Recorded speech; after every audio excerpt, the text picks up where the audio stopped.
Mohon maaf Mas Burhan. Oke, Oke, baik. audionya jelas sekarang. Ya, Dilanjutkan silakan, Mas. dilanjutkan. Oke. Jadi kalau kita lihat data, terutama kelompok Muslim modernis, mereka yang terafiliasi ke Muhammadiyah atau Islam modernis, itu identitas Arab yang terafiliasi dengan Mas Anies ya secara primordial itu justru menguntungkan. Tetapi agak problematik terutama di kalangan Islam tradisionalis. Nah, saya tidak tahu apakah ini ada kaitannya dengan isu Wahabi itu ya, karena Islam tradisionalis kan punya sejarah masa lalu berkaitan dengan kontestasi keagamaan antara Islam tradisional yang lebih mengedepankan pada akar lokalitas dengan Islam transnasional. Tetapi kalau kita lihat data memang suara Mas Anies di kantong-kantong NU kurang kuat.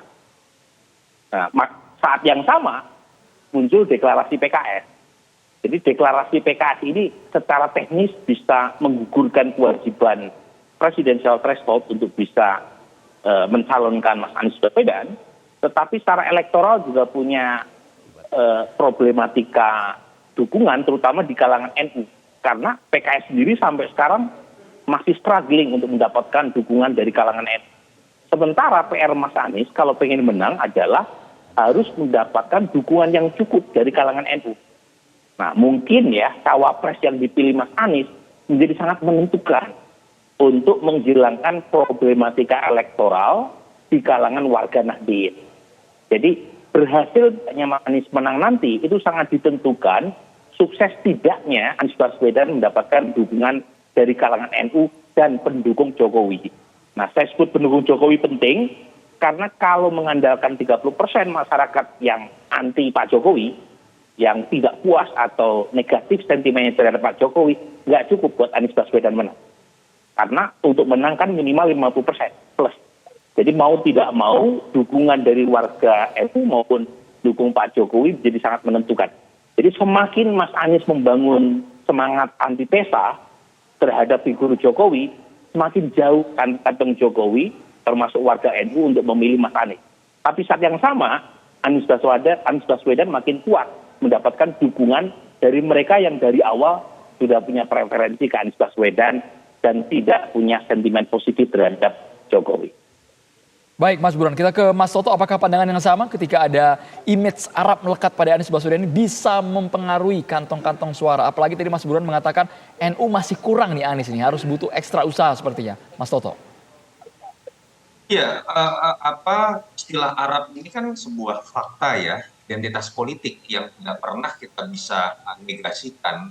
Mas Ganjar adalah Jawa misalnya dari sisi keetnisan dan calon-calon lain pun memiliki identitas politik tersendiri. Yang sebenarnya ditolak itu kan adalah bermain dengan politik identitas, bukan tidak mengakui identitas politik. Nah, poinnya sebenarnya menurut saya adalah di sini akan terlihat ya bagaimana kemudian tim sesnya dari Mas Anies atau Mas Anies sendiri memposisikan dirinya yang salah satunya kita tahu sebagian kalangan mengatakan ada dosa sejarah dari Mas Anies ketika bermain dengan politik identitas di Pilkada DKI. Terlepas perdebatan seperti apapun, tapi di sini situasinya jadi menarik. Kalau kemudian dari betul asumsi seperti itu dan kemudian sebagian pendukungnya ingin mencoba menggunakan kembali tarungan dengan menggunakan politik identitas, itu malah bisa menjadi backfire buat Mas Anies sendiri. Ketika ada upaya untuk mengkapitalisasi politik identitas, yang bisa diserang sendiri adalah Mas Anies dengan isu pri non pri atau istilah Arab yang dalam artian tertentu kemudian bisa dianggap menjadi dikotomi antara pri dan non pri tadi. Di situ menurut saya yang menarik. Kalau terkait dengan untung atau ruginya, saya pikir tadi Mas Burhan sudah menjelaskan ya. Di satu sisi dia kemudian bisa menjadi insentif, tapi di sisi lain ketika masuk dalam isu tertentu, termasuk dalam isu bagaimana menerjemahkan basis pemilih Islam secara lebih spesifik, basis pemilih tradisional dan lain-lain, itu malah kemudian menurut saya bisa menjadi backfire. Oke, baik. Kalau dari Bang Ege sendiri, Bang? Ya, jadi saya tinggal melanjutkan karena pertanyaan awalnya Baik, sebentar Bang Ege, kita terima kasih kepada Mas Toto. Mas Toto, terima kasih sudah bergabung bersama kami karena harus melanjutkan aktivitas lagi. Ya. Berarti ini Mas Burhan sama Mas Toto Mas ini Adi, sepertinya Mas Burhan. agendanya Makasih. Lanjut dilanjutkan lagi ya. Iya. Terima kasih, selamat petang. Ini Terima kasih. jangan-jangan isu reshuffle masih masih mungkin ini karena kedua orang ini Lanjut Bang Edi. lanjut ke Bang satu Ege. tempat tertentu. Enggak, saya mau bilang begini, identitas dalam komunikasi politik sebetulnya relatif. Orang bisa berubah-berubah. Nah, tentunya ada yang given, tapi Anda lihat sendiri kan, kelompok tertentu tiba-tiba dia bisa mendukung, bisa tidak, bisa bergeser gitu. Nah, barangkali yang perlu kita ingat dalam kedua konteks, kebetulan judulnya Anies versus Prabowo, ini kita lihat justru apa yang merupakan residu atau kenangan bersama di 2014 dan 2019. 2014 Anies bersama Pak Jokowi kan, Iya. lalu di 2019 baru mulai ada terlihat sedikit-sedikit sampai ke sini. Bahkan kalau Prabowo terang-terangan 2014-2019 itu berbeda sekali gitu. Nah, yang ingin kita nyatakan sekarang adalah ketika salah satu dari mereka berbalik, ya kan, itu kan di dunia juga jarang terjadi. Apalagi dua-dua loh, calon presiden dan calon wakil presiden berbalik, ya untuk kebaikan kalau kata orang-orang. Nah, ketika itu terjadi, kan jadi ada yang lebih dulu berbalik.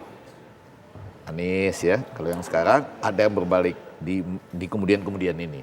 Nah, jadi betul tadi basis utamanya itu adalah perubahan yang sebetulnya lazim loh dalam presidensial itu. Di mana-mana, kalau sudah 2 periode orang akan bicara perubahan. Apakah suaranya itu dahsyat apa tidak? Buktinya Trump bisa menang tuh setelah 2 kali Obama yang di ujung masa pemerintahnya mendapat 59% tingkat approval ya atau dukungan dari publik. Jadi yang mau saya katakan jauh lebih penting persoalan mereka ini membawakan perubahannya itu cocoknya buat yang mana. Jadi bagi yang tidak mendukung Pak Jokowi atau katakanlah sampai sekarang masih ingin, harusnya perubahan total, perubahan apa yang disampaikan kepada mereka? Mungkin juga ada di tengah-tengah yang mengatakan Jokowi ini sudah baik, cuma harus ada perubahan di bidang ini, dan bidang ini. Misalnya memperlakukan ya para pimpinan agama misalnya. Ya kan sering jadi isu-isu yang seperti itu. Jadi perubahan ini tidak betul-betul di paling kiri atau paling kanan, di tengah-tengah ini apa? Nah itu yang kita belum dengar sama sekali dari Anies. Sementara dari Prabowo ini, saya catat ada 2 masalahnya. Kalau tadi kan Adi Pray banyak bicara soal cawapres bagi Anies. Kalau di Prabowo ini lebih masalah lagi kalau menurut saya. Gak apa-apa nih kalau kebetulan teman-teman yang ada di Prabowo nonton. Itu kan PKB-nya masih terus mengatakan Caimin calon presidennya berbasis pada Ijtima Ulama Nusantara. Itu bagaimana sih ada 2 presiden di satu, padahal sekretariat utamanya sudah ada gitu. Kan pimpinan-pimpinan PKB juga mengatakan demikian. Nah pada bagian lain, bagi Prabowo persoalan yang agak lebih serius itu adalah ketika dia harus nanti bersaing dengan Ganjar ataupun Puan Maharani atau bahkan Airlangga Hartarto dilengkapi dengan cawapres-cawapres lain yang tidak menjadikan dia serta-merta nomor 1 dalam hal kontinuitas dari Jokowi. Jadi untuk sementara ini boleh saya katakan Anies bisa unggul karena ada celung perubahan yang bisa diambil.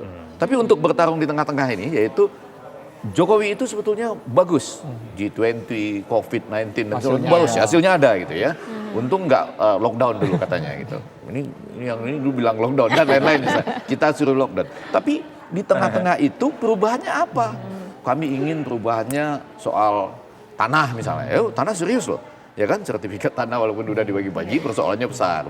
Kami ingin perubahan soal perlakuan-perlakuan terhadap tokoh-tokoh agama misalnya. Ya kan? Nah, dengan itu bisa diambil lebih luas yang kontinuitas tapi tetap dapat perubahan. Yang perubahan yang sudah dapat 30% ini, kalau sekarang 24% dong. Katanya yang terakhir 76, bilanglah 30% ya. Yang tidak sepenuhnya mendukung Pak Jokowi. Nah, tinggal nambah dari sini walaupun besar tuh 21% butuhnya. 20% plus 1 gitu. Menarik ini. Mas Adi juga harus komentar bukan hanya identik dengan Arab, tapi kalau suara pengusaha atau konglomerat ke Anies atau ke Prabowo, bagaimana Mas Adi? Sesaat lagi akan kita ulas hanya di Kabar Petang pemirsa.